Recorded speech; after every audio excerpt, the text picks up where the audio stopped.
أبا عبد الله يا أبا عبد الله.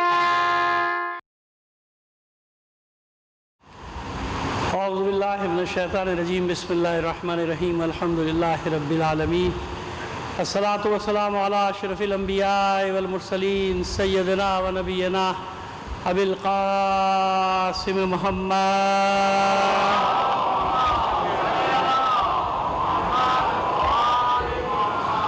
وآلہ الطیبین الطاہرین المعصومین ولعنۃ اللہ علی اعدائہم مجمعین من الآن الی قیام یوم الدین. اما بعد فقد قال اللہ تعالی فی کتابہ المبین وہو اصدق القائلین وقولہ الحق. بسم اللہ الرحمن الرحیم. فی بیوت اذن اللہ ان ترفع ویذکر اسمہ فیہا وَيُسَبِّحُ لَهُ فِيهِ بِالْغُدُوِّ وَالْآصَالِ. صدق اللہ العلی العظیم. صلوات بھیجیے محمد آل محمد پر.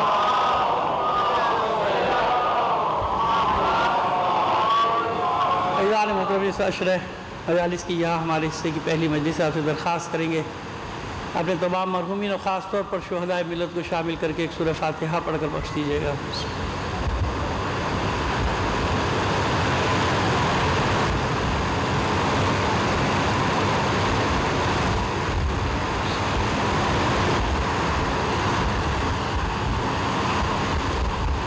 صلوات عنایت فرما دیجیے گا محمد آل محمد. اس سے بہتر انداز میں ایک بار اور بلند آواز سے صلوات.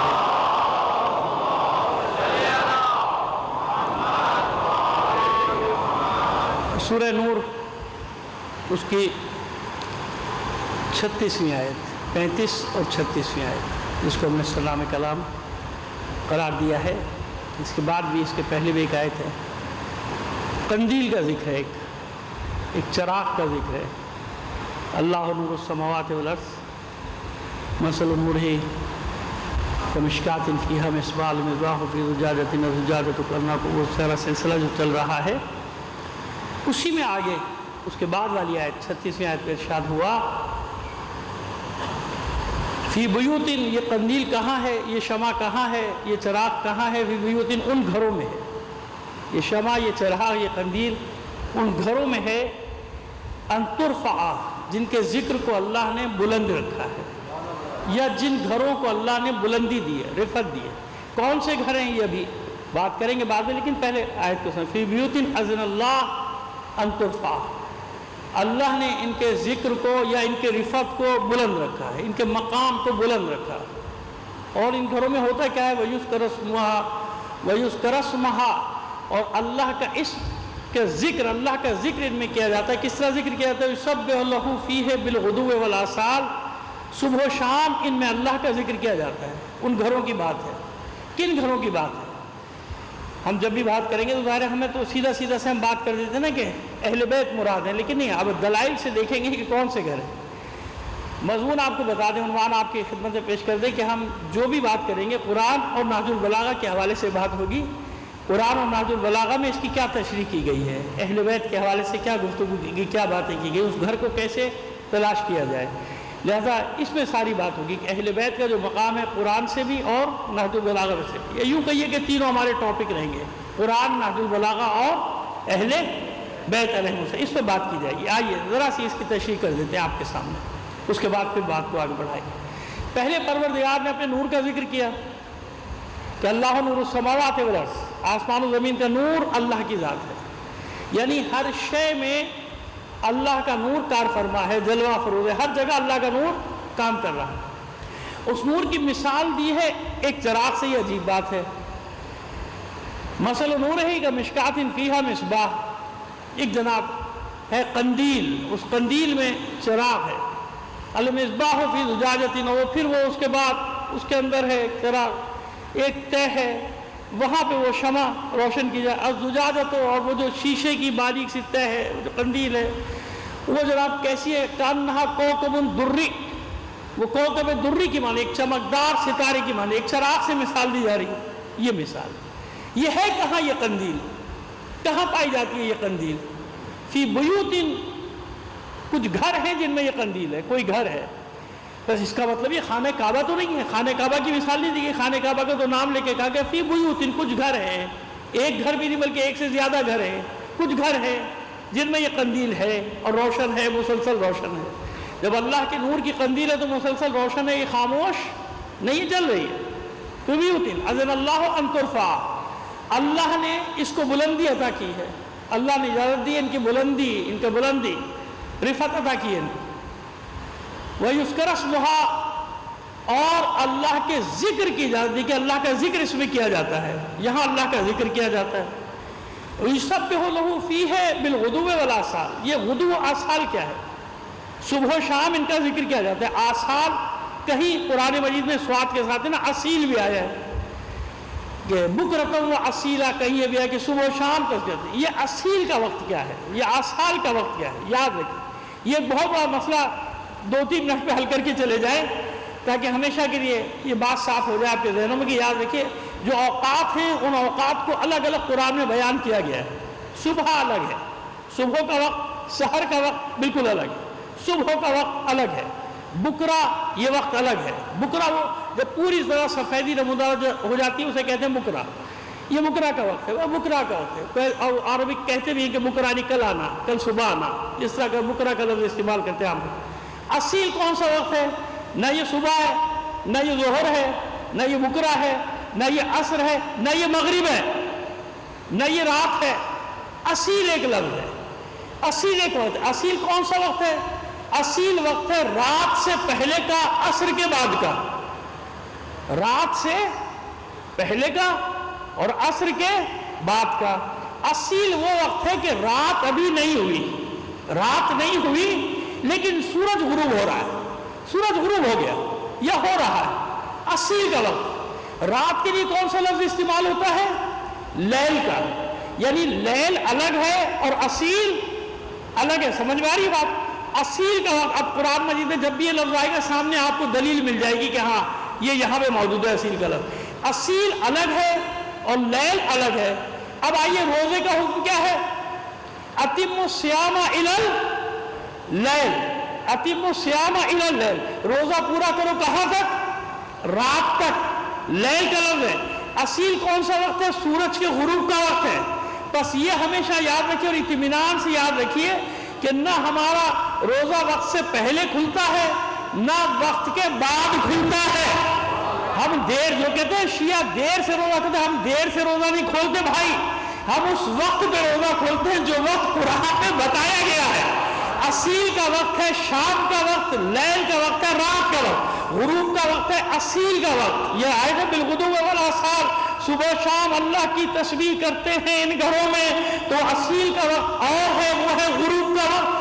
رات کا وقت وہ ہے جب یہ اصیل کا وقت گزر جاتا ہے، جب رات شروع ہوتی ہے تو ہمارا روزے کا وقت کیا ہے؟ افطار کا، رات کا وقت جو قرآن نے حکم دیا کہ اتم الصیام الی اللیل، روزے کو پورا کرو رات کے شروع ہونے تک۔ تو جب اصیل ختم ہوتا ہے تو لیل شروع ہوتی ہے، وہی ہمارا روزے کا وقت۔ اب یہ بات واضح ہو گئی آپ کو؟ ہمیشہ کے لیے اس دلیل کو یاد رکھیے گا کہ وہ جو ہوتا ہے نا کہ ہم دیر سے نہیں کھولتے بھائی، اگر کوئی اور جلدی کھولتا ہے تو ہم کیا کریں؟ ہم وقت پہ کھولتے ہیں، جو روزہ قرآن نے بتایا اس وقت پہ کھولتے ہیں، کیونکہ اصیل الگ ہے اور رات کا وقت الگ ہے، لیل الگ ہے، اصیل الگ ہے قرآن مجید میں۔ اسی لیے شام کے لیے رات کا وقت اس لفظ لیل کا لفظ استعمال نہیں ہوا، بلکہ شام کے لیے اصیل کا وقت استعمال ہوا، آصال اور اصیل۔ صلوات بھیجیے محمد آل محمد پر۔ چلیے، یہ تو جملہ معترضہ کے طور پہ ہم نے آپ کو بتا دیا تاکہ ذہنوں میں رہے آپ کے، کیونکہ یہ آیت آ گئی سامنے پڑھ رہے تھے تو جب اس میں ہم نے کہا چلو یہ بھی آپ کو بتاتے چلے جائیں کہ اوقات کا مسئلہ کیا ہے، یہ وقت الگ الگ ہے۔ اب آئیے بات کو آگے بڑھاتے ہیں۔ بس یہ کچھ گھر ہیں جن میں یہ شمع روشن ہے، ان گھروں کی نشانی ہے کہ اللہ نے ان کو بلند رکھا ہے۔ وہ کون سے گھر ہیں جن کو بلند رکھا ہے؟ کیسے پہچانا جائے ان گھروں کو کہ وہ گھر بلند ہے؟ کہاں ہے وہ گھر؟ کس جگہ ہے وہ گھر؟ اس کے بعد بھی ہے رجال لا تلہیہم تجارت ولا بیع ولا بیع عن ذکر اللہ، اس کے بعد والی آیت، اس میں وہ لوگ رہتے ہیں، اس میں وہ افراد رہتے ہیں ان گھروں میں، فی بیوت، اس کے فوراً بعد والی آیت، ان میں وہ افراد رہتے ہیں کہ جنہیں نہ تو تجارت اور نہ کسی قسم کی خرید و فروخت. یہ کوئی بھی چیز اللہ کے ذکر سے انہیں غافل نہیں کرتی. لا تلہیہم، کوئی چیز ان کو غافل نہیں کرتی، نہ تجارت اور نہ ہی خرید و فروخت. تو بھائی خرید و فروخت بھی تو تجارت ہے. یہ دو لفظ کیوں آ رہے ہیں؟ رجال لا تلہیہم تجارت ولا بیع، نہ تجارت، بیع بھی تو وہی تجارت ہے. نہیں، دیکھیے بیع اور تجارت میں فرق ہے. تجارت وہ ہوتی ہے جو مسلسل ایک آدمی کاروبار کر رہا ہے، تجارت پیشہ ہے. بیع وہ ہوتی ہے جیسے کوئی اپنے گھر کا سودا کر رہا ہے، اسے کہتے ہیں بیع. گھر کا سودا کر رہا ہے، گاڑی کا سودا کر رہا ہے، اس کی تجارت تھوڑی ہے. خرید و فروخت کر رہا ہے کسی چیز کی، اپنا گھر بیچ رہا ہے تو ہمیشہ کی وہ تجارت تھوڑی ہے. یہ بیع کر رہا ہے نا. گاڑی بیچ رہا ہے، خرید رہا ہے، زمین بیچ رہا ہے، اپنی زمین کو بیچنا چاہتا ہے، اپنی گاڑی کو بیچنا چاہتا ہے، یا خریدنا چاہتا ہے، یا گھر کو خریدنا چاہتا ہے، تو ساری زندگی وہ تجارت تھوڑی کر رہا ہے. یہ بیع وہاں استعمال ہوتا ہے لفظ کہ جو انسان مستقل، ٹھیک ہے دونوں لفظ ہر جگہ استعمال ہو سکتے ہیں دوسرے کی جگہ، لیکن عربی میں دونوں میں فرق ہے. اسی لیے قرآن مجید نے دونوں لفظ استعمال کیے. لا تلہی رجال لا تلہیہم تجارت ولا بیع، نہ تو تجارت ان کو غافل کرتی ہے اللہ کے ذکر سے، اور نہ ہی یہ بیع یعنی خرید و فروخت بھی کسی چیز کی انہیں اللہ سے غافل، اللہ کے ذکر سے غافل نہیں کرتی. ایک صلوات بھیجیے محمد عالم.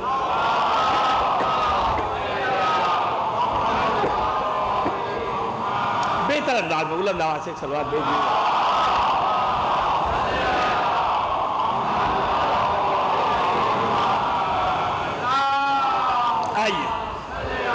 آئیے قرآن مجید میں اور کہاں کہاں گھر کا ذکر آیا.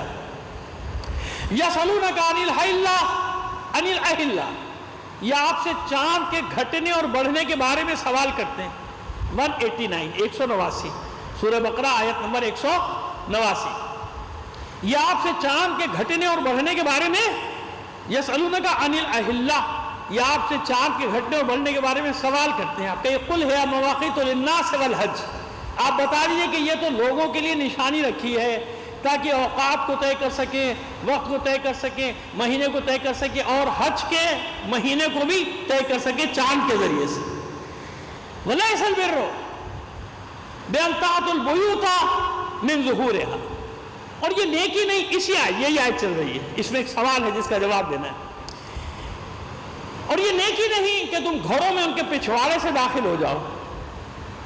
لیس البر بأن تأتوا البیوت من ظہورها، یہ نیکی نہیں ہے کہ تم گھروں میں پچھواڑے سے داخل ہو جاؤ، پشت سے داخل ہو جاؤ. ولکن البر من اتقى، نیکی تو یہ ہے کہ انسان اللہ سے ڈرے، اللہ کا خوف، اللہ کا تقوی اختیار کرے. وَأْتُوا الْبُيُوتَ مِنْ أَبْوَابِهَا، جب بھی گھروں میں داخل ہو دروازوں سے داخل ہو.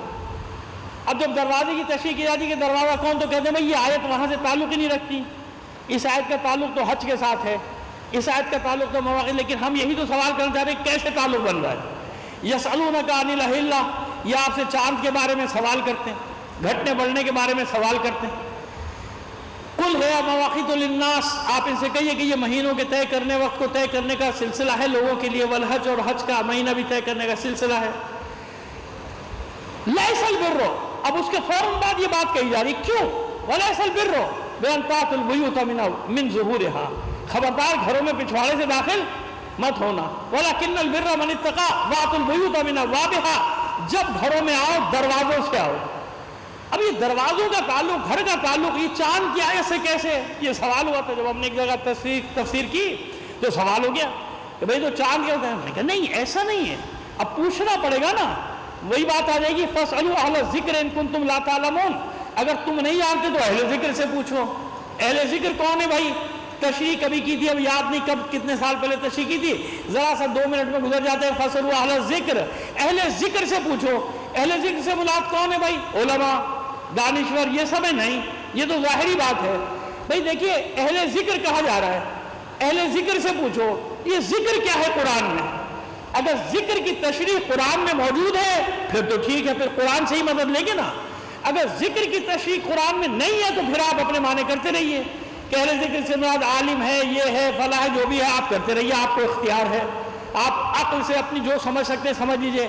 لیکن اگر ذکر قرآن میں بتا دیا گیا کہ ذکر یہ ہے پھر تو ماننا پڑے گا نا آپ کو. آئیے قرآن مجید کے خود جو نام ہیں وہ 37 کے قریب نام اور صفات قرآن میں بیان ہوئے. کتاب، قرآن، فرقان، مبین، یہ سب اس میں ہے. حتیٰ کہ کتاب کو امام بھی کہا گیا، یاد رکھیے گا. اسی قرآن مجید کو کیا کہا گیا ہے؟ امام بھی کہا، مختلف نام ہیں، مختلف صفات ہیں. تنزیل کہا گیا، اور نہ معلوم کتنے نام اس کے ہیں، یعنی 37 کے قریب نام اور صفات ہیں. ان میں ایک کیا ہے؟ اِنَّا نَحْنُ نَزَّلْنَا الذِّكْرَ وَإِنَّا لَهُ لَحَافِظُونَ. ہم نے اس ذکر کو نازل کیا ہے اور ہم ہی اس کی حفاظت بھی کرنے والے. یہاں ذکر سے کیا مراد ہے؟ یہاں ذکر کون ہے؟ قرآن ہے کہ نہیں؟ ان تمام مفسرین جتنے بھی مکاتب فکر کے سب کا ایک ہی جواب ہوگا نا کہ ہاں یہاں مراد کیا ہے؟ قرآن قرآن قرآن. اِنَّا نَحْنُ نَزَّلْنَا الذِّكْرَ، ہم نے ذکر کو نازل کیا. ذکر کسے کہا ہے؟ قرآن نے، خود قرآن نے اسی قرآن کو ذکر کہا ہے. قرآن مجید میں جگہ جگہ ذکر سے مراد ہے قرآن قرآن قرآن، اور کہیں پر ہے یاد دہانی یاد دہانی یاد دہانی. یہاں پر اِنَّا نَحْنُ نَزَّلْنَا الذِّكْرَ، ہم نے نازل کیا. اس قرآن کو سبھی یہی ترجمہ کریں گے جو میں کر رہا ہوں، ہم نے اس قرآن کو نازل کیا. تو ذکر ہے قرآن. جب تک یہ ذکر سمجھ میں نہیں آئے گا کہ ذکر کسے کہتے ہیں، اہل ذکر کہاں سے سمجھ میں آئے گا؟ اب وہ آیت پڑھیے، فَاسْأَلُوا أَهْلَ الذِّكْرِ، جاؤ سوال کرو اہل ذکر سے. تو کون ہے اہل ذکر؟ اس کا مطلب جہاں قرآن اترا ہے، جہاں قرآن آیا ہے، وہی اہل ذکر ہے. اگر اہل ذکر کو چھوڑ کر حاصل کرو گے تو کچھ بھی تمہیں ملنے والا نہیں. یا جزاک اللہ، صلوات بھیجیے محمد آل محمد پر. سمجھ میں آ گئی بات؟ اب آج ہو گیا فَاسْأَلُوا أَهْلَ الذِّكْرِ إِن كُنتُمْ لَا تَعْلَمُونَ. بس سوال کرو اہل ذکر سے. تو اہل ذکر جاؤ نا قرآن سے پوچھو کہ ذکر کیا ہے. جب ذکر سمجھ میں آئے گا تو اہل ذکر خود بخود سمجھ میں آ جائیں گے. اب آئیے، اب یہاں تک میں آپ کو لے آئے، اہل ذکر سے پوچھو. تو اہل ذکر کون؟ یعنی اہل قرآن. جہاں قرآن آیا ہے، قرآن پڑھنا اور ہے، مخزن اور معدن ہونا اور ہے. اب آئیے نہج البلاغہ، مولا متقیان مولا عارفان علی ابن ابی طالب علیہ السلام فرماتے ہیں،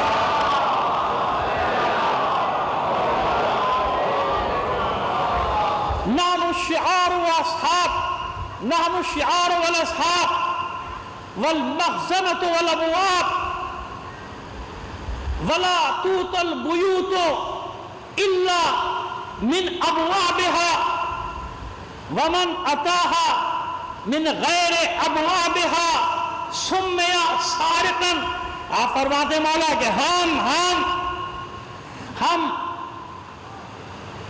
تعلق والے، جس کو کہتے ہیں ایک ہوتا ہے شاعر، ایک ہوتا ہے شعار. شعار کا مطلب ہے ہم تعلق والے، قریبی جو نہیں ہوتے تعلق. اگر ہم اردو میں سمجھانا چاہتے تو یہ بھائی میرے رشتہ دار ہیں، میرے قوم میرے قبیلے کے ہیں، اس کو کہتے ہیں نحن الشعار.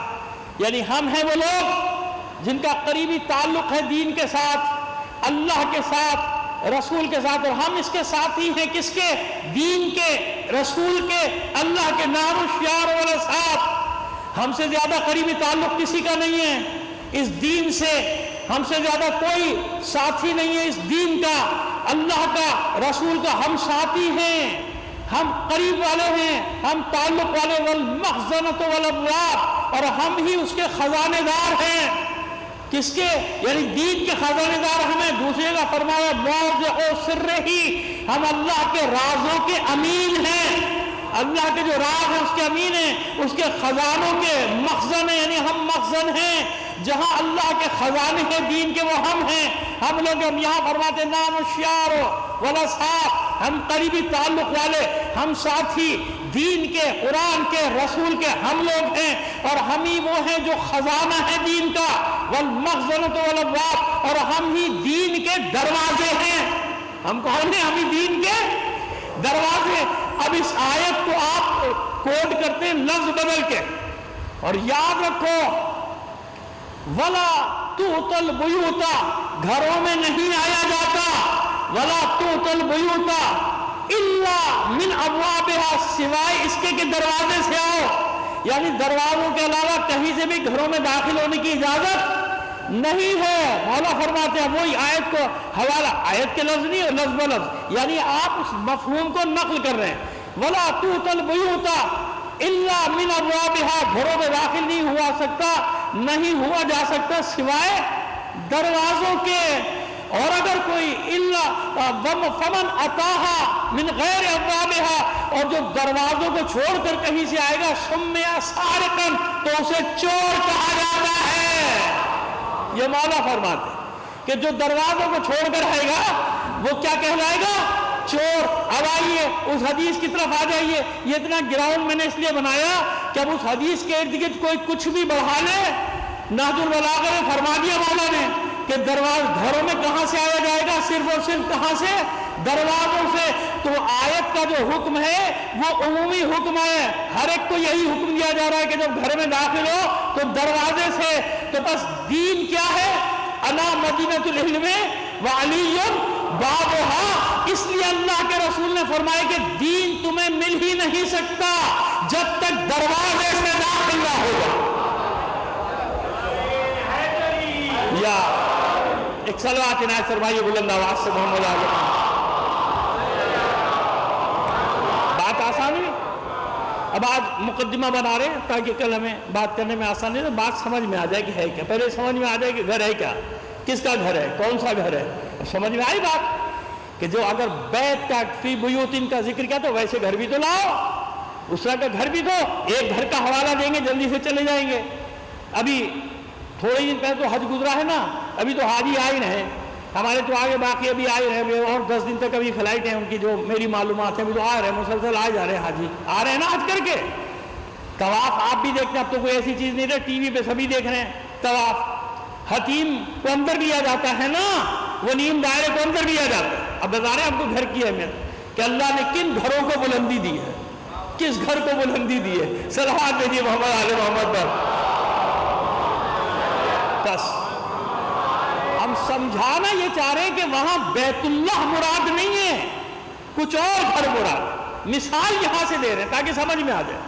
یہاں بھی اللہ کے گھر کی بات نہیں کر رہا میں تو حتیم کی بات، جس کو مقام اسماعیل وہ جو نیم دائرہ بنا ہوا ہے نا، طواف اس کے اندر سے جاتے ہیں باہر سے جاتے ہیں؟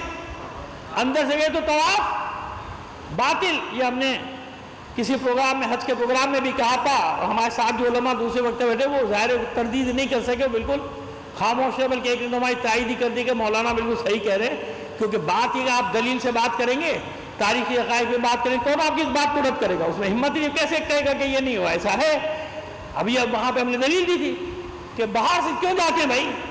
کیا وہ نیم دائرہ خانہ کعبہ ہے، بیت اللہ ہے؟ اگر بیت اللہ ہے تو کمرے کو وہاں تک ہونا چاہیے نا، وہاں تک بنا دو بھائی پورا کمرہ۔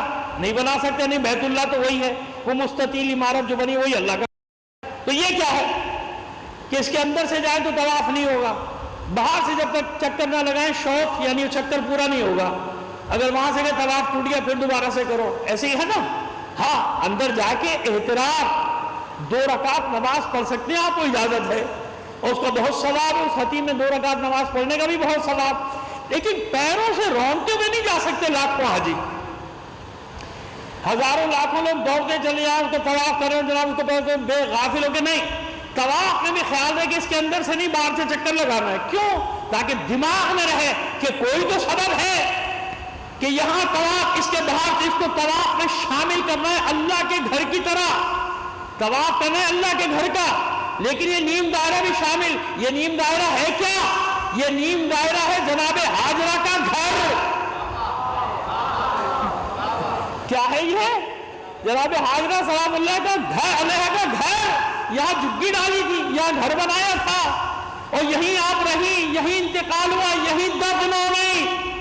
کم سے کم 2 قبریں مسلم ہیں اس میں، ایک جناب حاجرہ سلام اللہ علیہ کی، ایک جناب اسماعیل علیہ السلام کی 2 قبریں موجود ہیں۔ اور میری تائید کی دوسرے میں کہا کم سے کم یہ 2 قبریں ہیں، ایک دروازے میں، ایک دوسرے دروازے میں، اب دروازے میں رکھو یا بیچ میں رکھو، قبریں تو ہیں۔ ویسے تو 70 انبیاء کا بھی ذکر آتا ہے روایات میں کہ 70 انبیاء کی قبریں اس کے اندر ہے، چلو 2 کی تو ہیں، تب سمجھ میں آئی بات، گھر بھی ہے قبر بھی ہے۔ تو مشیت خود احترام سکھا رہی ہے کہ جو میرے پیاروں کے گھر ہو یا پیاروں کے مرکز ہو، ان کی تعظیم بھی ایسے ہی کرو جیسے میرے گھر کی تعظیم کرتے ہو۔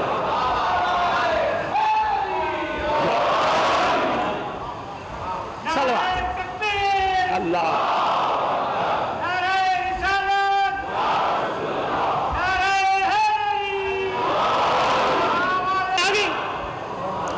ترفع، ان گھروں کو ہم نے رفعت دی ہے. اس لیے ایک گھر کا ذکر ہے، میں نے کہا فی بیوت، چند گھر ہیں جن کو اللہ نے عظمت دی. تو ایک گھر کی نشاندہی کر دی میں نے کہ جہاں جناب حاجرہ کی جھگی پڑی تھی، چھپر ڈالا تھا اور وہی ان کا مدفن.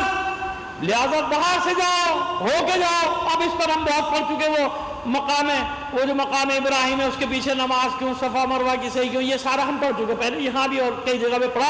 اب اتنا بتا دیا کیونکہ موضوع یہ ہے گھر کا احترام، گھر کا احترام، گھر کا احترام. کیونکہ اللہ کے دین کی خاطر قربانیاں دی ہیں کہ نہیں دی ہیں؟ جب اللہ کے دین کی خاطر قربانیاں دی ہیں تو اللہ ان کے ذکر کو زندہ رکھے گا. کہ سوچو تو صحیح کہ اس کو طلاق میں شامل کیوں کیا جب یہ گھر کا حصہ نہیں، جب گھر کا حصہ نہیں لیکن حاجرہ کا گھر ہے. لہذا وہ گھر ہے جس نے کی قربانیوں کی داستانیں ہیں. لہذا ان کی قربانیوں کی داستانوں کو یاد رکھو. فی بیوت، یہ وہ گھر ہیں جن میں صبح و شام اللہ کی تسبیح ہوتی ہے، اس کا ذکر ہوتا ہے. اب سمجھ میں آ گیا. بس ان گھروں کا احترام کیوں؟ اس لیے اللہ کا رسول صلی اللہ علیہ وآلہ وسلم صلوات بھیجیے محمد علیہ. یہ روایات کیوں؟ ہمارے یہاں بھی صحیح ترمذی میں بھی، صحیح ستہ میں بھی، صحیح ترمذی خود صحیح ستہ میں یہ ہے، یہ سب جگہ روایت ہے کہ نہیں ہے کہ جب بھی آپ کی صاحبزادی فاطمہ الزہرا سلام اللہ علیہا تشریف لاتی تھی، قام الیہا ورحبہا، آپ کھڑے ہو جاتے تھے ان کے استقبال کے لیے، انہیں مرحبا کہتے تھے، یعنی استقبال کرتے تھے، خوش آمدید کہتے تھے. اور بعد اپنی جگہ پر، یعنی اپنی جگہ کا مطلب کیا ہے، مسند رسالت پر بٹھا دیا کرتے تھے. کیوں؟ اللہ کا رسول احترام سکھا رہا ہے کہ نہیں سکھا رہا؟ ایک طرف یہ، دوسری طرف ان کی روایات میں ہے، ہمارے یہاں بھی ہے کہ حضور جب مسجد نبوی کی طرف جاتے تھے صبح پہلے کھڑے ہوتے تھے کسی دروازے کے سامنے، اور دروازے کے سامنے کھڑے ہو کے پورا سلام پڑھتے تھے. السلام علیکم یا اہل بیت النبوہ ومعدن الرسالہ ومخزن الملائکہ. یہ سب کا تمام کا تمام اللہ کا رسول احترام کر کے بتا رہا ہے فی بیوتن، فی بیوتن. یہ ہے وہ گھر جن کے ذکر کو اللہ نے بلند کیا ہے، جنہیں رفعت دی ہے، جنہیں عزت دی ہے، جنہیں عظمت دی ہے. صلوات بھیجیے محمد آل محمد پر. اب ان کو چھوڑ کر کہاں سے آؤ گے؟ فَسُمِّيَ سَارِقًا.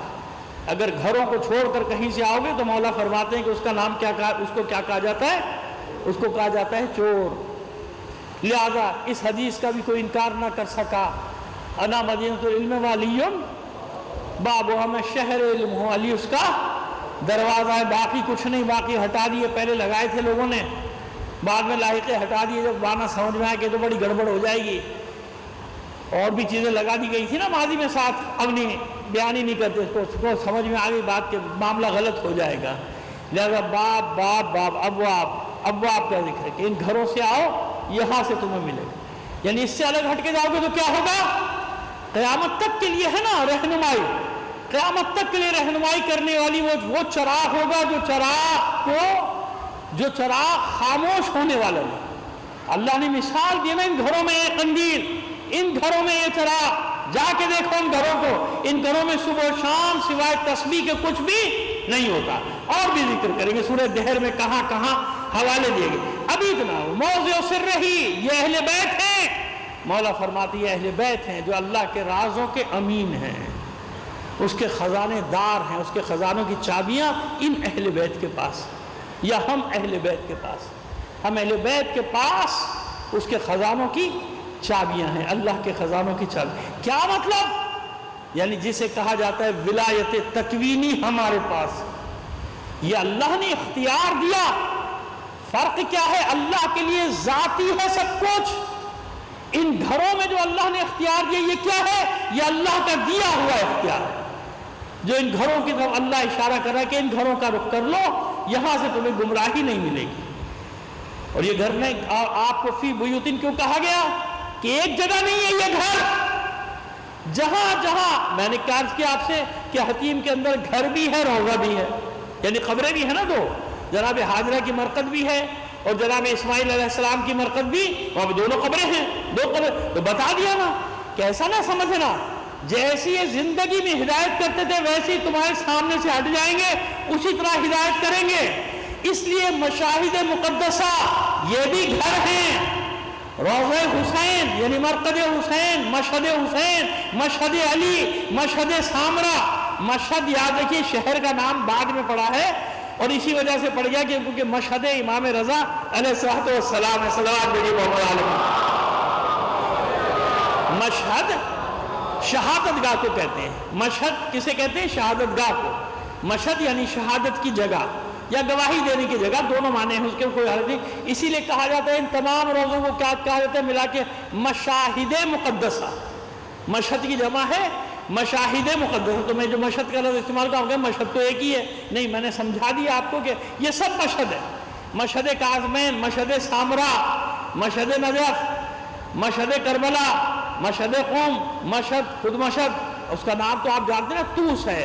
اصل میں اس زمین کا کیا نام ہے؟ طوس۔ بعد میں وہ امام کی وجہ سے وہ مشہد شہر میں تبدیل ہو گیا، ورنہ آپ زیارت میں کیا پڑھتے ہیں؟ مشہد وہی پڑھتے ہیں، ایھا المدفون بعرض طوس۔ طوس اس جگہ کا نام تھا، وہ اب زیارت میں رہ گیا، باقی تو اس کا نام مشہد ہے۔ تو سمجھ میں آ رہا ہے ہماری؟ یہ سارے اس وقت بھی ہدایت کا مینار ہے کہ نہیں؟ ابھی یہ بھی بتائیں گے کہ یہ گھر ان جگہوں پہ ہیں کیوں، خاص طور پہ مشہد اور قم کے بارے میں آپ کو بتائیں گے کہ وہاں ایک گھر اور مشہد میں ایک گھر، یہ مسئلہ کیا، یہ راز کیا ہے؟ یہ اہل بیت کے راز نہیں، نہ سمجھے کہ اچانک ہوا، وہ گرفتار کر کے لائے یہاں لا کے، نہیں، ایسا نہیں ہے۔ اس میں بھی حکمت عملی ہے، اس میں بھی مشیت ہے، اس میں بھی۔ چلیے ایک اور اشارہ آپ کو دیتے چلے جائیں، یہ پھر تفصیل بعد میں بیان کریں گے۔ آپ کو ایک اور ذرا سا جس کو کہتے ہیں مقدمتاً ایک نتیجہ دیتا چلو، یاد رکھیے نہ بچتا تشیع، نہ بچتا کوئی مومن روئے زمین پہ اگر 8ویں امام کی یہ حکمت عملی نہ ہوتی۔ قیام ہو رہے تھے اسلامی سرزمین میں، شیعہ قیام کرتے تھے، اولاد حسن، اولاد زید، یہ سب قیام کرتے تھے۔ جناب زید پہ انشاءاللہ زندگی نہیں تو ہمیں پڑھنا بھی ہے، اشرِ ثانی تو ہم ظاہر تاریخ کا ایک اشرہ انتخاب کرتے ہیں وہ پڑھیں گے، لیکن قیام ہوتا تھا، کچھ لیا جاتا تھا، کہیں نہیں جا سکتے تھے۔ یہ ائمہ کی حکمت عملی تھی کہ ایک زمین کا ٹکڑا ایسا ہونا چاہیے جہاں سے قیامت تک کے لیے اہل بیت کی صدائیں بلند ہوتی رہے۔ یہ پوری منصوبہ بندی تھی کہ کس طرح، کہاں کون سی زمین ہمارے، کہاں اہل بیت کے چاہنے والے زیادہ ہیں، لہذا سب سے زیادہ وہی قتل کیے گئے نا امام زادے، چلے جائیے 6000 سے زیادہ ہیں اس سرزمین پہ۔ کتنے ہیں؟ 6000 سے زیادہ۔ ہاں کچھ چلو ویسے ہی لوگوں نے بنا دی ہوں گے، میں نہیں کہتا سارے کے سارے، لیکن اصلی ہیں تو نقلی آئے گا نا وجود میں، اصلی ہیں اتنے۔ جگہ جگہ میں تو جاتا ہوں اور ایک ایک کی ہسٹری پوری لکھ کر لاتا ہوں، کہاں کہاں کون کون اپنے کیسپین سی تک چلا گیا، میں بحر خضر تک چلا گیا، وہاں تک دیکھ کے آیا، تو سمجھ میں آئی بات نہیں؟ یہ پورا منصوبہ کیوں جناب معصوم قوم سارے سے مشہد جانے کے بجائے جب حملہ ہوا تو اس کے بعد واپس قم کیوں آئی؟ یہ سب راز ہے اہل بیت کے، کیونکہ جانتے تھے ایک مقاومت کے لیے ایک پائے گا، ایک قیامت تک کے لیے ایک زمین کا ٹکڑا چاہیے جہاں مومن بیٹھ کر اطمینان سے تیاری کریں، قیامت تک کی تیاری کریں، آنے والے کا انتظار کریں، آپ کو اچھا لگے یا برا لگے۔ آج دنیا کی زمینوں میں، دنیا کے علاقوں میں بے شک چھوٹا سا نظر آنے والا ٹکڑا صحیح، لیکن ساری دنیا کی سامراجی طاقتوں کو للکار تو وہیں سے جا رہی ہے نا۔ آپ کو نہ اچھا لگے، ہم تو جانتے ہیں کہ اس کی طاقت کیا ہے، ہم تو جانتے ہیں ان کی آواز میں کتنا اثر ہے، ہم تو جانتے ہیں کہ باعزت کیوں، کیونکہ وہ جانتے تھے کہ یہ گھر ہمیں اسی لیے ملے ہیں، اگر یہاں سے بھی ہدایت نہ لی، یزیدیت کے خلاف، وقت کے فرعونوں کے خلاف، وقت کے نمرودوں کے خلاف پوری دنیا میں اگر مضبوط ترین آواز کہیں سے جا رہی ہے تو وہ اہل بیت کے چاہنے والوں کی زمین سے جا رہی ہے، وہ اہل بیت کے ماننے والوں کی زمین۔ اور انہی کی وجہ سے دوسری جگہ پر بھی قیام کی حالت میں مومنین ہے کہ نہیں ہے، انہی کی وجہ سے قیام کی حالت میں ہیں، لوگوں کو آگ لگ جاتی ہے ذکر آ جائے تو احسان مانو، خدا کا شکر ادا کرو کہ وہی باعزت ہیں۔ اگر کسی کو یہ ذلت کی زندگی پسند ہے، بھکاریوں کی زندگی پسند ہے، ایسے زندہ رہنا پسند ہے تو جاؤ، تمہاری مرضی ہے۔ کربلا والے ایسے نہیں جیتے بھائی، اسی طرح خوش آمدیں کر کر کے، چاپلوسیاں کر کر کے، اب وہ لفظ نہیں استعمال کرنا چاہتا جو گلی گلی میں استعمال ہو رہا ہے آج کل، برائے فروخت کا بورڈ لگا کے پھر رہے، ہمیں خرید لو، ہم بھی بکنے کے لیے تیار ہیں، ہم بھی ٹاؤٹ بننے کے لیے تیار ہیں۔ ایسا تھوڑی ہے، ایسا نہیں ہے۔ شیعہ ہو نہیں سکتا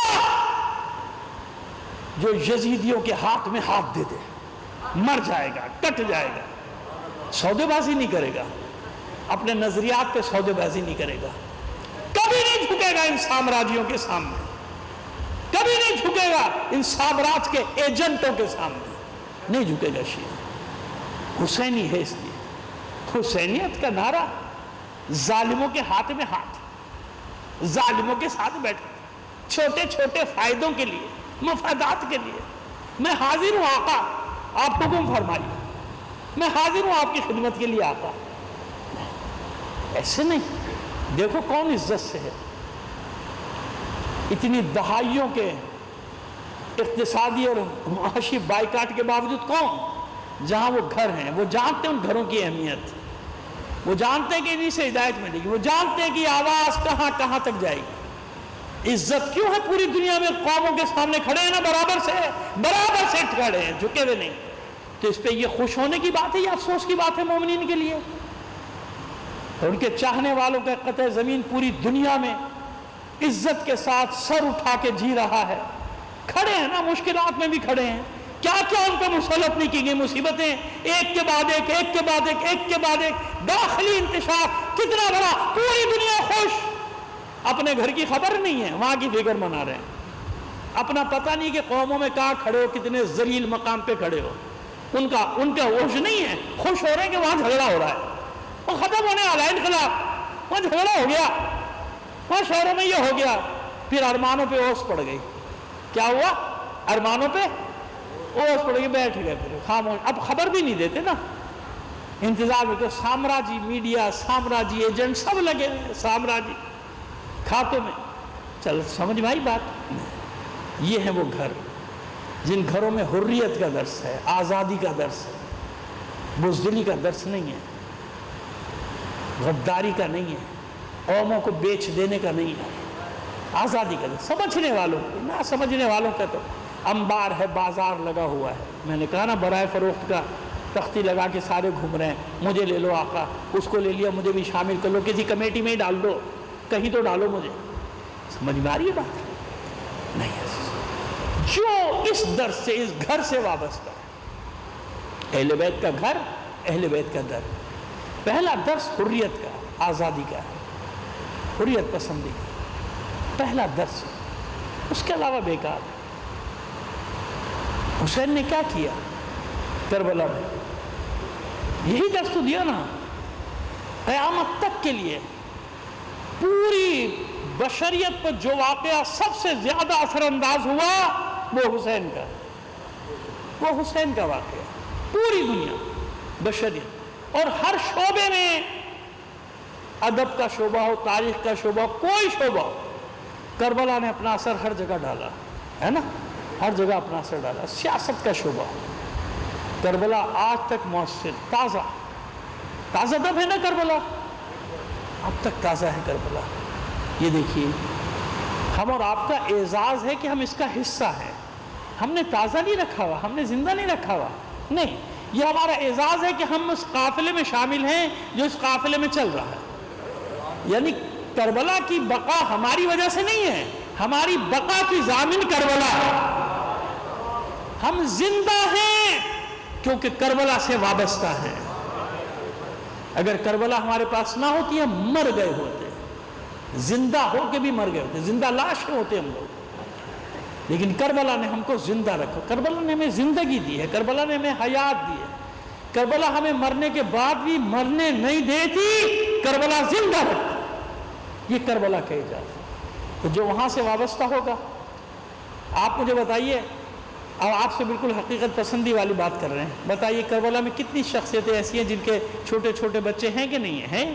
کربلا میں بھی تھے، کربلا کے بعد بھی تھے بچے، ان سب بچوں کے نام یاد ہیں آپ کو؟ کس کو یاد نہیں؟ یاد، خاص خاص نام یاد ہیں۔ کربلا کے بچوں میں بھی آپ کو جناب علی اصغر یاد ہیں، کیونکہ ظاہر واقعہ ایسا واقعہ، کہتے فاتح کربلا ہے نا، 4 سال کی بچی کا نام آپ کو یاد ہے؟ 4-5 سال کے 5ویں امام کا نام آپ کو یاد ہے؟ اور بتائیے مجھے کہاں ہے؟ بچے تو تھے بہت سارے جو شہید ہو گئے، جن کے مزار مل گئے ہمیں. جناب شریفہ بنت امام حسن 11-12 سال کی تھی، واقع کربلا میں 13 سال کی تھی، بہرحال ان کا. اسی طرح اور ہیں جناب حالہ یا جناب خولہ بنت الحسین، وہ بالبک لبنان میں وہ راستہ تھا نا قافلے کا، اسیروں کو وہاں سے لایا گیا تھا، یوں گھما کے پھر وہاں بالبک کے راستے بیروت، جو اب بوسط تو بیروت نہیں تھا نا، بالبک سے پھر شام لے جایا گیا تھا، بالبک سے دمشق لے جایا گیا تھا. تو وہاں دیکھیں نا جناب صفیہ بنت حسین، جو یہ وہ تھی جو آپ کی کنیزوں سے جو صاحبزادیاں تھیں وہ بھی تھیں. تو بچے اتنے سارے نام ہیں کہ نہیں ہیں جن کا ہے؟ باقی سب کے نام یاد ہیں آپ کو؟ نہیں یاد. سب کو ہمارا سلام. سب اس طرح سے زندہ ہیں کہ واقع کربلا نے سب کو زندہ رکھا نا اجتماعی طور پر. جیسے انصار حسینی میں سے آپ کو کتنوں کے نام یاد ہیں؟ حالانکہ ایک ایک کا نام موجود ہے نا، ہم نے خود 2 جلدیں لکھ دی اس کے اوپر، ایک ایک شہید کا ذکر کر دیا ہم نے سب کا، تاکہ جو ڈھونڈنا چاہے اس کو مل جائے بھائی یہ شہید یہ شہید ہے. لیکن یاد تو نہیں ہے نا سب کو. نہیں، مجھ سے بھی آپ سب کا نام پوچھیں گے تو مجھے تھوڑی یاد ہے. جب میں لکھ رہا تھا کتاب، جب میں نے ادھر سے ڈھونڈا ادھر سے ڈھونڈا، بھائی مجھے 50 کے نام یاد رہ گئے ہوں گے. سب کے نام، ایمانداری کی بات ہے، آپ مجھے پوچھیں تو مجھے نہیں یاد ہوگا. 50 نام لے دوں گا آپ کے سامنے، 55 نام لے دوں گا. سب کے پھر یاد کرنا پڑے گا، دیکھنا پڑے گا کون کون تھا، ہے نا. یہی کتابوں کا فائدہ ہوتا ہے، کتاب میں لکھ کے جمع کر دو، علم کو محفوظ کر دو، قید کر دو لکھ کے، ایسا ہے نا. لیکن عزیزو، جس نے جتنی بے کسی کی جس کی موت ہے نا، حسین نے اتنا ہی اس کے ذکر کو بلند رکھا. جس نے جتنی بے کسی سے جان دی. آپ مسلم کے یتیموں کو نہ جانتے اگر اتنی بے کسی کے عالم میں وہ دونوں بھائی محمد اور ابراہیم شہید نہ کیے گئے ہوتے فرات کے کنارے. وہ مسیب جہاں آپ کے روزے، وہ فرات بہ رہا ہے نا، وہاں سے بھی ظاہر دریا ہے سینکڑوں میل کا، تو وہاں سے بھی بہتا ہے فرات کے کنارے. اگر یہ قبریں نہ ہوتی 2 معصوم بچوں کی تو کوئی جانتا بھی نہیں کہ کوئی مسلم کے 2 بچے یہاں بھی تھے. 2 کربلا میں شہید ہوئے، 2 یہاں. آپ کا پورا خاندان ہی ختم ہو گیا تھا جناب مسلم بن عقیل کا. تو یہ بچے تھے. ان کی قبریں آپ جانتے ہیں نا، اوپر زری بنی ہوئی، نیچے اصلی قبریں نیچے ہیں چھوٹی چھوٹی. اور بھی لوگ گئے ہوں گے، بہرحال مجھے بھی موقع ملا 2 بار کہ میں نیچے گیا، اور زانوں کے بل جانا پڑتا ہے کیونکہ وہ کورڈ ہے، چھوٹی چھوٹی قبریں ہیں 2 وہاں. لیکن یقین جانیے کہ وہاں جا کر آدمی انسان اپنے گریے پر قابو رکھ ہی نہیں سکتا. آج بھی ان قبروں پہ ایسی بے کسی اور بے چاری، یعنی وہ قبریں خود اپنے مکینوں کی غربت یعنی ہجرت کا، غریب الدیار ہونے کا اعلان کرتی. یہ حالت نہیں، انسان کو قابو میں نہیں رہتا جب ان قبروں پہ جاتا ہے 2 معصوم بچوں کی جو نیچے بنی. تو اس سے بڑی کوئی دلیل نہیں ہے نا. سند موجود ہے نا، قبریں موجود ہیں، روضہ موجود ہے، وہاں تاریخ پوری لکھی ہے، اور پھر کتابوں میں بھی ذکر موجود ہے. تو کبھی کبھی لوگ کہتے ہیں پتہ نہیں تھے کہ نہیں تھے، آپ لوگ کہاں؟ بھائی ہم کہیں سے نہیں لاتے، ہم پاگل تھوڑی کہیں سے لائیں گے. موجود ہے، سب تاریخوں میں موجود ہے. اور پھر وہ تو بالکل ہی مستند جو قبریں بھی موجود ہے، تو اب اس میں کیا شک رہ گیا آپ کو؟ تو عزیزو، زندہ رکھا نا. اور یاد رکھیے ان 2 بچوں کو زندہ رکھنے میں حسین تو اپنی جگہ، واقع کربلا تو اپنی جگہ، ان 2 بچوں کی یاد کو زندہ رکھنے میں مادر حسین کہا. میں پڑھتا ہوں ہر سال پہلی محرم کو یہی پڑھتا ہوں، آج بھی یہی پڑھتا ہوں. مصاب ہوں گے آپ انشاءاللہ. ان 2 بچوں کی یاد کو زندہ رکھنے میں خود مادر حسین کا حصہ ہے، خود مادر حسین. ورنہ شاید تاریخ میں گم ہو گئے ہوتے یہ بچے، جیسے اور کردار گم ہو گئے، یہ بھی گم ہو گئے. کیوں؟ پہلے تو آپ یہ تصور کیجئے نا کہ کربلا میں ہر شہید کے سرانے حسین کی ماں آئی کہ نہیں آئی؟ خاص طور پہ جو ہاشمی شہید ہیں ان کے سرانے تو آئے گی نا. کیسے ہو سکتا ہے عباس کے شانے کٹیں زہرا نہ آئے، علی اکبر کے برچھی لگے فاطمہ نہیں آئی، قاسم کا لاشا پڑا ہو فاطمہ نہیں آئی، اور محمد کے سرحانے فاطمہ نہیں آئی، علی اصغر کے لیے فاطمہ نہیں آئی. پھر حسین کے لیے تو میرا کہنا آپ کے سامنے سورج کو چراغ دکھانے کے مترادف، ظاہر ہے کہ حسین سرانے گود ایسے ہی ہے نا. بس کیسے ہو سکتا؟ کہ مسلم کے یتیم قتل کیے جائیں اور حسین کی ماں ان غریبوں کا ماتم کرنے نہ آئے ان کے سرحد. اس لیے میں عرض کر رہا ہوں کہ حسین کی ماں، حسین کی ماں، حسین کی ماں، تاکہ کوئی بھولے نہیں، میرے مسلم کے یتیموں کو نہ بھولے. وہاں تو میں تھی کربلا میں ان بچوں کے پاس. ان بچوں کا آپ دیکھیں نا، ہے بھی تو عجیب کہ ان بچوں کا معلوم ہی نہیں مسلم کو کہ میرے بچے گئے کہاں. جب چھاپے پڑنا شروع ہوئے، گھروں میں سب کو اٹھایا جا رہا تھا. ابن زیاد کا جب لشکر مسلط ہو جائے تو پھر خیر نہیں، نہ مردوں کی، نہ بوڑھوں کی، نہ بچوں کی، نہ خواتین کی، کسی کی. یہ ابن زیاد کے لشکر کی خاصیت ہے، یاد رکھیے. ابن زیاد کا لشکر مسلط ہوا، اسے کارروائیاں شروع کی. یہ دونوں بچے گرفتار ہوئے کسی گھر سے اور ان کو تہہ خانے میں ڈال دیا گیا. زندان اس وقت زیر زمین ہوا کرتے تھے زیادہ تر، جہاں سخت قید رکھنی ہوتی تھی. ان بچوں کو نہیں معلوم واقع کربلا ہوا نہیں ہوا، کیونکہ بعض روایتوں میں ہے کہ واقع کربلا سے پہلے نکال کے ان کو قتل کیا گیا، یعنی ذی الحجہ کے آخری دنوں میں. بعض میں کہ نہیں، واقع کربلا کے بعد یعنی عاشورہ کے بعد. بہرحال جو بھی ہے ہوا، ایسا ہوا کہ بچوں نے جب داروغہ زندہ سے بات کی تھی کہ بھائی ہم رسالہ خاندان رسالت کے چشم و چراغ ہیں، اور پیروں میں پڑ گیا تھا، رو رہا تھا کہ مجھے نہیں معلوم تھا اتنے دنوں تک تم نے بتایا کیوں نہیں، میں تم پر یہ ظلم نہیں کر سکتا، جاؤ تم آزاد ہو. کھول دیا تھا زندہ. لیکن جب بچے جانے لگے تو اس نے بچوں سے گزارش کی تھی، اور گزارش یہ تھی کہ دیکھو اب تھوڑی دیر بعد میں قتل کر دیا جاؤں گا، یہ مجھے مار دیں گے، کیونکہ میں تم کو آزاد کر رہا ہوں، یہ مجھے مار دیں گے، میں جانتا ہوں یہ مجھے قتل کر دیں گے. بس بچوں مجھ سے ایک وعدہ کرو کہ قیامت کے روز میری شفاعت کرو.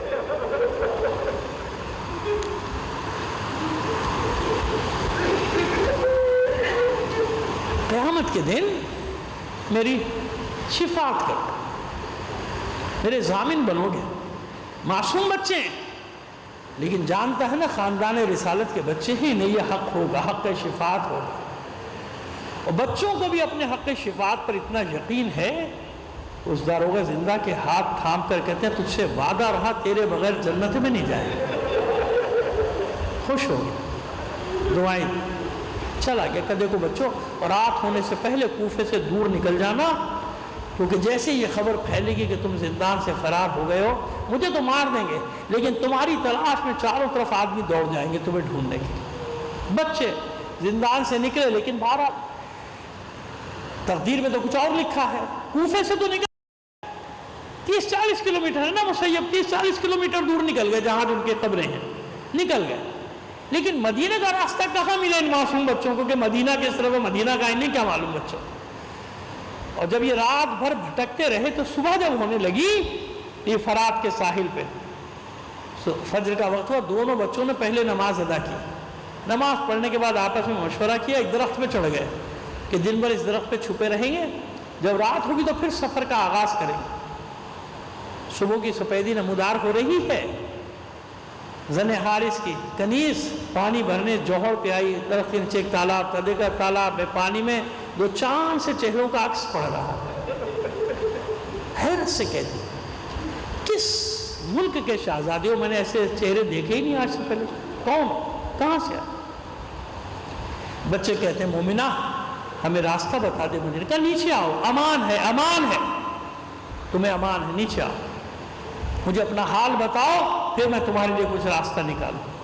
تو مومنہ ہم مسلم کے یتیم ہیں، کوفیوں نے بے وفائی کی، کوفیوں نے دغا دی، ہمارا بابا شہید ہو گیا، ہمیں مدینہ کا راستہ بتا دے، تجھے دعائیں دیں گے. بس وہ گھبرا کے کہتی ہے مومنہ کہ ایسے تم نہیں جا سکتے مدینہ دن کی طرف، میرے ساتھ دن کے وقت نہیں جا سکتے، چلو میرے ساتھ. میری مالکن وہی اہل بیت ہے، کوئی نہ کوئی راستہ نکالے گی، جلدی جلدی لے کر آئی. مالکن کو بتایا، زن حارث کو بتایا مسلم کے یتیم ہے، میں نے امان دی. کہا میری بھی امان، خوش ہو گئی، کہا میری بھی امان. بچوں سے کہتی ہے بچوں اطمینان سے مطمئن ہو جاؤ، اطمینان رکھو، کل ایک قافلہ جانے والا ہے، میں اس کے ساتھ تمہیں مدینے روانہ کر دوں. اور دیکھو مدینے پہنچ گئے، میری شہزادیوں کو میرا سلام ضرور کہنا. بچے نہ معلوم کب سے قید میں تھے، ان کے لباس تبدیل کرائے، بہترین غذا ان کو دی. جب شام ہوئی تو کہتی ہے بچوں مجھے معاف کر دینا، یہ رات تمہیں کوٹری میں گزارنی پڑے گی، کیونکہ میرا شوہر ابن زیاد کے دربار میں ملازم ہے، مجھے ڈر ہے اگر اسے معلوم ہو گیا کہیں وہ تم دونوں کو گرفتار کر کے ابن زیاد کے حوالے نہ کر دے۔ ایک کوٹری میں دونوں بچوں کو بند کر دیا، باہر سے تالا لگا دیا، دونوں بچے سو گئے۔ ادھر دیر سے آیا اس کا شوہر حارث، اس نے دیر سے آنے کا سبب پوچھا تو کہتا ہے کہ مسلم کے بچے قید سے فرار ہو گئے، بڑا انعام رکھا ہے ابن زیاد نے، ڈھونڈتا رہا ملے نہیں، کہا چھوڑ ان بچوں کا پیچھا، خاندانی ساتھ کے بچے کیوں اللہ رسول کی دشمنی مول لیتا ہے۔ کھایا پیا لیٹ گیا۔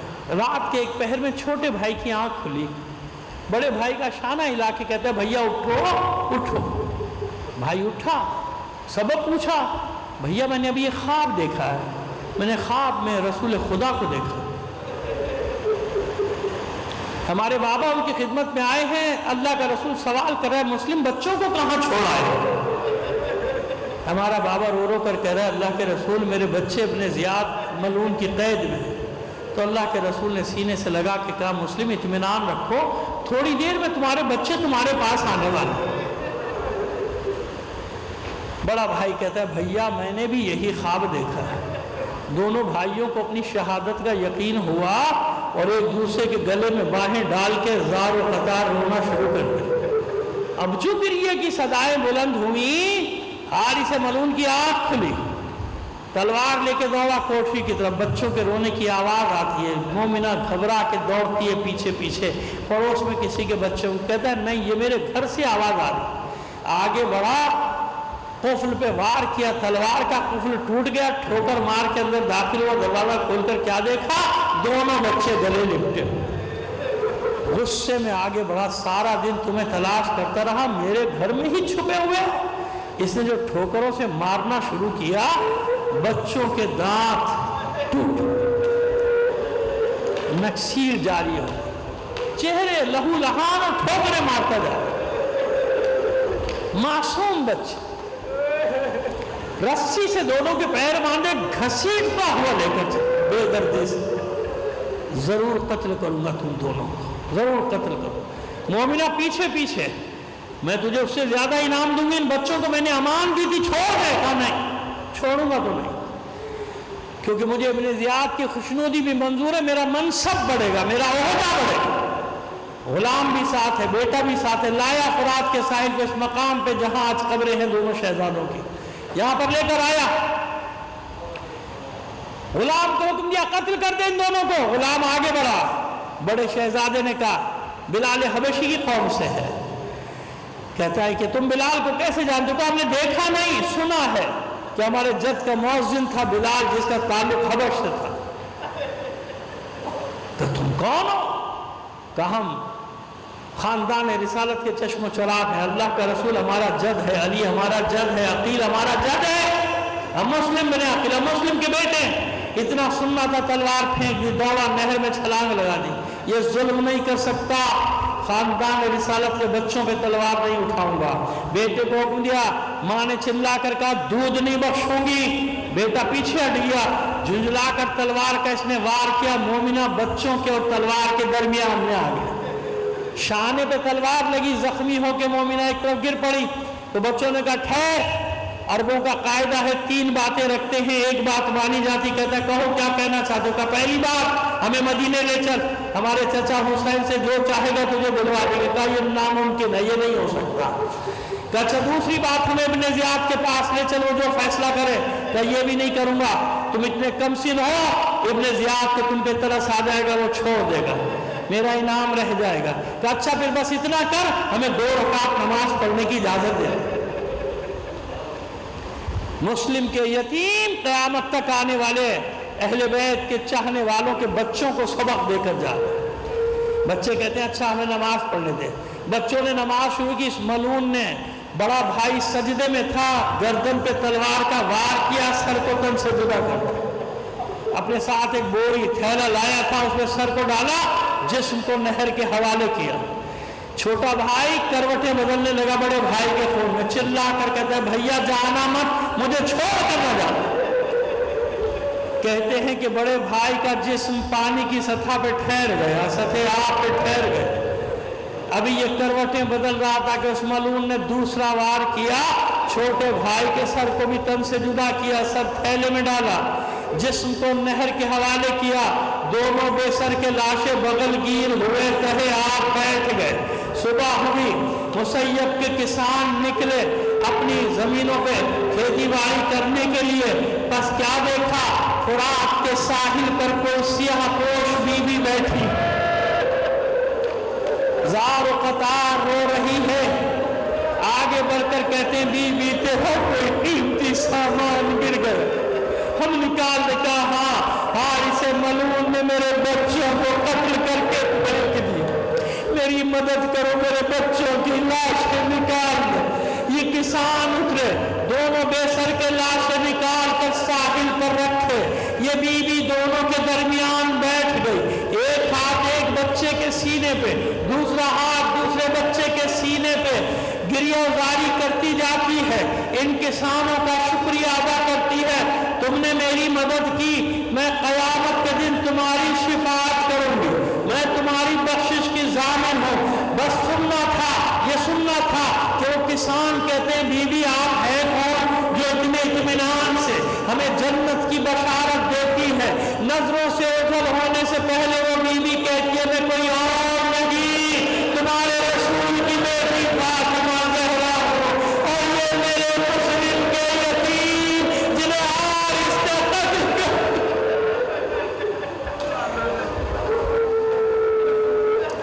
لعنت اللہ علی القوم الظالمین وسيعلم الذين ظلموا أي منقلب ينقلبون ربنا تقبل منا إنك أنت السميع العليم